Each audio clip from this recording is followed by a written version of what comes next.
তো সেদিন আমার বিকেলে পড়ানো ছিল। বিকেলে পড়ানো থাকলে আমার একটু চাপের মনে হয়। তারপর আর কি ঘুম থেকে উঠে রেডি হয়ে নিলাম। তারপর আমার ঝোলা নিয়ে বেরিয়ে পড়লাম পড়ানোর উদ্দেশ্যে।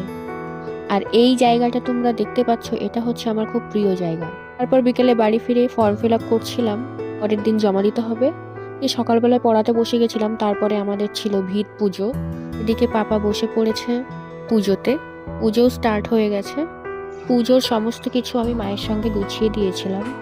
উদ্দেশ্য ছিল সকাল সকাল পুজোটা সম্পন্ন করার। আমাদের পুজো 11টার মধ্যে পুরো হয়ে গেছিলো। কি আমারও সময় হয়ে গেছে বিডিও অফিস যাওয়ার জন্য, কারণ আগের দিন আমি যে ফর্মটা ফিল আপ করেছিলাম সেটাই আমাকে জমা দিতে হতো। এদিকে আমার এক বান্ধবী এসে বসেছিল, জন্য ওয়েট করছিল বিডিও অফিসে। পুজো না হলে আমি বেরোতে পারছিলাম না। তারপর পুজো এখানে শেষ হয়ে গেছে, তোমরা দেখতেই পাচ্ছ সবকিছু মাটি চাপা দিয়ে দিচ্ছে। তারপর পুজো শেষ হওয়ার পর আমি চলে গেছিলাম বিডিও অফিস। আজ এটুকুই থাক, দেখা হবে পরের ভিডিওতে। তোমরা আমার চ্যানেলটিকে সাবস্ক্রাইব করে দিও। টাটা।